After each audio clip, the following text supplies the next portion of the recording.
Hindi ko alam kung paano sasabihin to, pero baka ito na yung last vlog ko dito sa Casa Hiraya. Almost 30 days ako walang upload. And akala ko pahinga lang yung mangyayari, pero ang daming sumabay. Pressure, burnout, walang progress sa bahay, walang budget. Hindi ko alam kung paano ito umpisaan. Ang daming nangyari this past few days. Nagtry ako mag-vlog, pinapanood nyo yung last vlog natin. Nagtry ako mag-video kung kaya ko. But alam niyo yun, ang hirap. So ayun guys, nandito na tayo sa inuupahan ko. And syempre ngayon is mag-aayos na ako ng gamit at maglilinis. Ito na ang simula. Sa susunod meron na kayo papanoorin guys. And magsasalita ng Hi, I'm Jeko, 23 years old and I'm living independent. Hindi ko naman talaga balak tumigil, pero napagod din talaga ako. Alam mo yung feeling na parang ang dami mong gustong gawin, pero parang wala kang maumpisahan.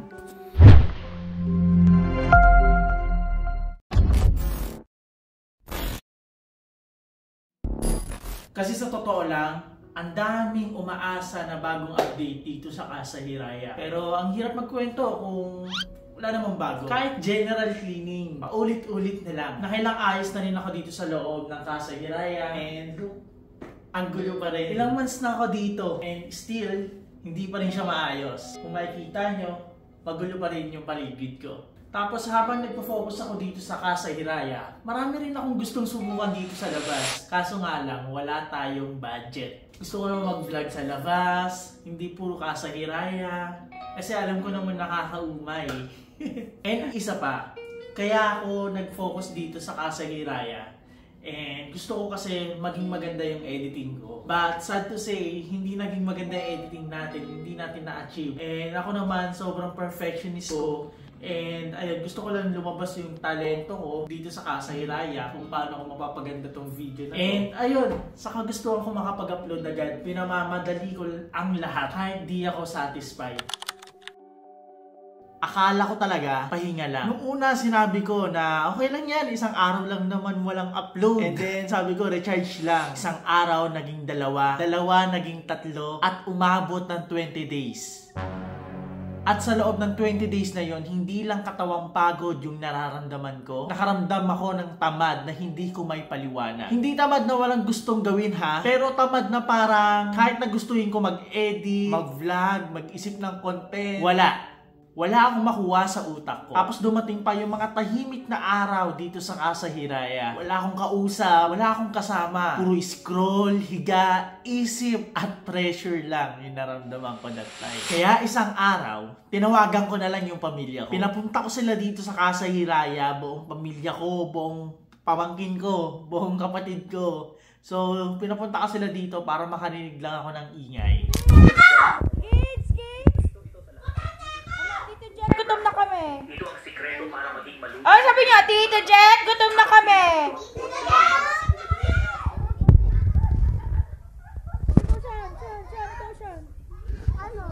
Na ako. Ayusin mo. I'm hungry. Hindi para mag-vlog, hindi para sa content. Gusto ko lang ulit maramdaman na masaya ako. Na-miss ko sila. Dito ko sila pinag-stay sa bahay ng ilang araw. Kahit gumulo yung bahay, kahit makalat, deadma. Ang mahalaga, kasama ko sila. Pero kahit masaya, pagkatapos ng lahat, pag-alis nila, parang tahimik na ulit. Doon bumalik yung tanong na, ano na kaya ang gagawin ko? Gusto ko ng something outside, update sa bahay, vlog sa labas. Gusto ko yung may bago. Pero wala akong maipush. And ayun na nga, nagsimula na ang self-doubt. Baka wala na nag-aabang sa akin. Baka hindi na nila gusto yung mga uploads ko. Baka di na ako worth panoorin. Pero ngayon, itong hawak ko na ulit itong camera na to, na-realize ko na okay lang pala. Yes, okay lang pala. Minsan, hindi mo kailangan ng content. Kailangan mo lang ng connection sa sarili mo, sa pamilya mo, at syempre sa mga nanonood sa'yo. Kaya ito ako, hindi man 100% na okay ako ngayon, pero itong simpleng record na ito, na nasa harap nyo, ay malaking bagay na ulit.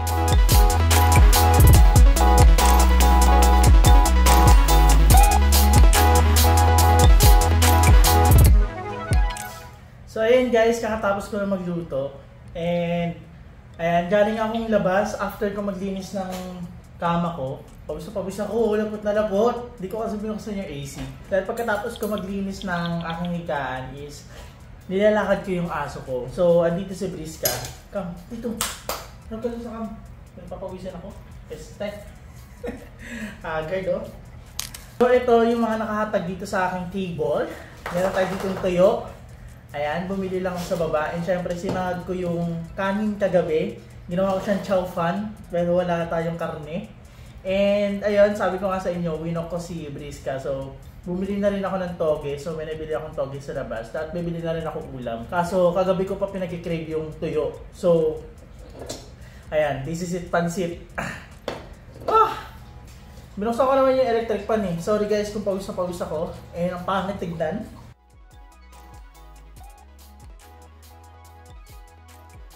Pero habang araw-araw akong hindi nag-a-upload, mas lalo akong nababad trip sa sarili ko. Kasi alam ko sa sarili ko na gusto ko pa to. Hindi lang dahil gusto ko ng views, gusto ko ng content. Gusto ko kasi to, yung kwento ko. And itong kasahirayan na to, parte na rin to ng journey ko. Hindi pa ako aalis. Hindi pa to yung last vlog dito sa Kasahiraya. Siguro kailangan ko lang pala ng time para ma-realize na okay lang rin pala magpahinga. Pero wag susuko. Hey yo, what's up guys? Hey yo, what's up guys? Hey yo, what's up guys? Hey yo, what's up guys? Muli naman tayo nagbabalik sa panibagong video! Alam nyo, hindi lang naman to tungkol sa bahay. Tungkol din to kung paano ko tinatrato yung sarili ko kapag walang progress.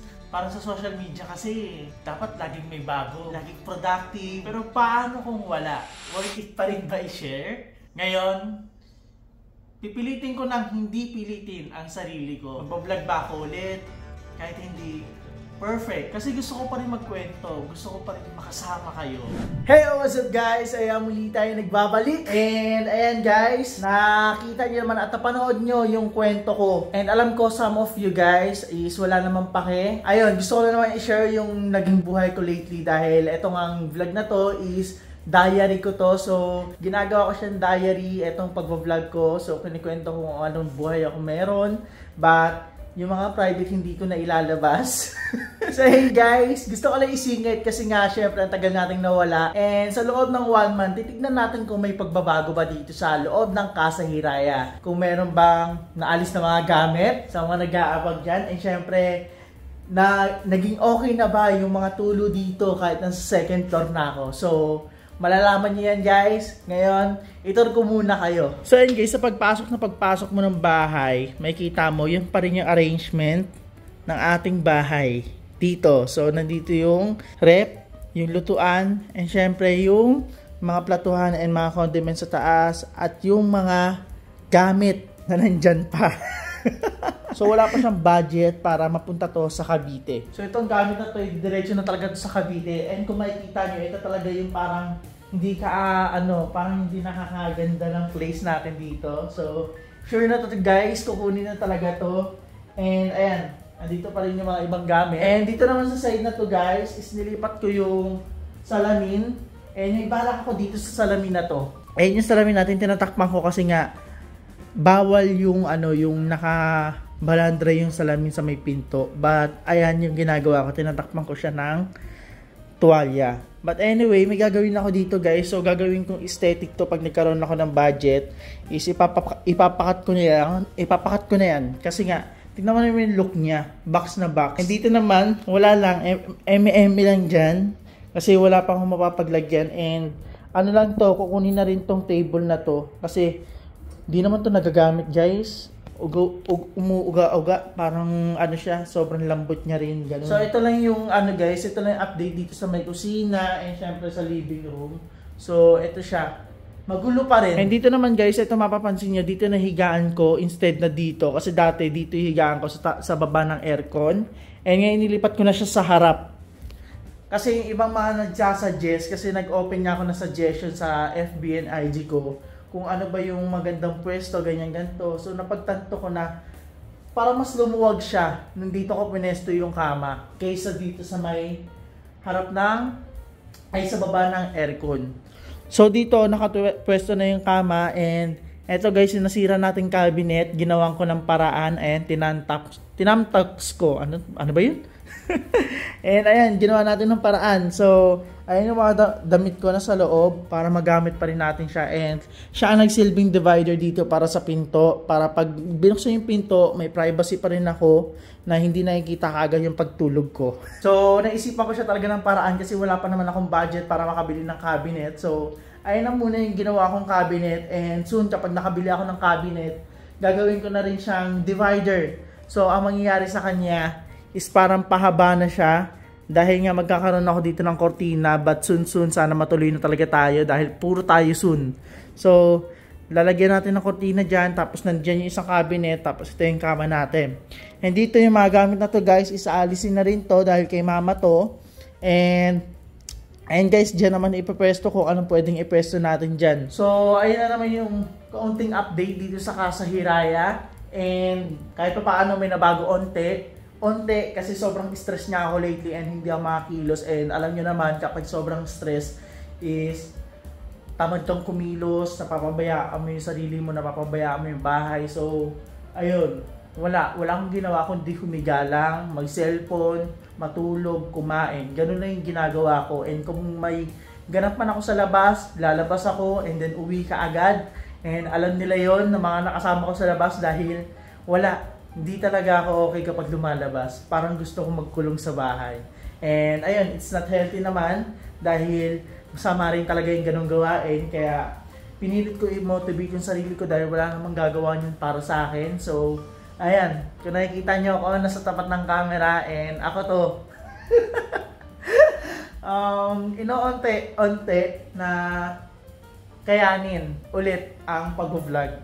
So ayun guys, thank you sa mga sumuport sa akin. So ayun guys, no, isingit ko lang, hindi pa talaga tayo dito makakaalis sa Casa Hiraya dahil nga meron tayo ditong 1-year contract and ayoko muna umalis ng basta-basta dahil nag-uumpisa pa lang naman tayo and tingnan natin yung magiging lesson natin dito. And bukod doon guys, baka magkaroon tayo ng breach of contract kasi nga meron tayong kontrata dito. So nakasulat doon na after 10 months pa pwede. So, tapusin na muna natin tong contract dito para makalipat na tayo sa ibang place, di ba?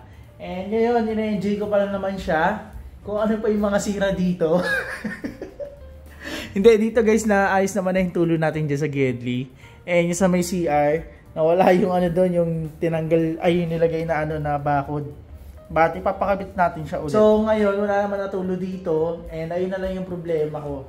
Yung mga gamit kasi naayos na yung tulo dito dahil nga ngayon tag-ulan, nakikita ko naman na yung pader natin kahit sobrang lakas ng ulan, walang tumutulo. And dito sa may labas natin, kahit sobrang lakas ng ulan, wala nang tumutulo sa may hagdan. So, naayos na nila ang ating problema. Pero yun nga lang, mahirap manghingi sa kanila ng tulong ngayon.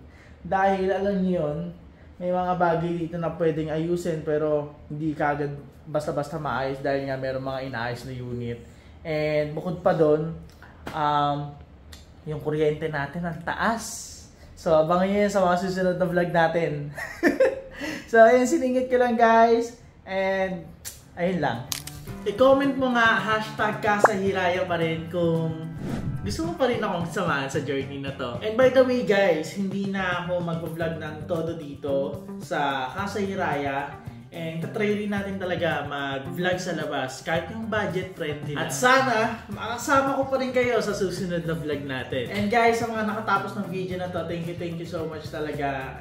Ayun, sobrang na-pressure lang talaga sa sarili ko. And ayun na, nadadama ko na yung pagiging lonely ko na mag-isa. Pero sobrang sarap mag-isa.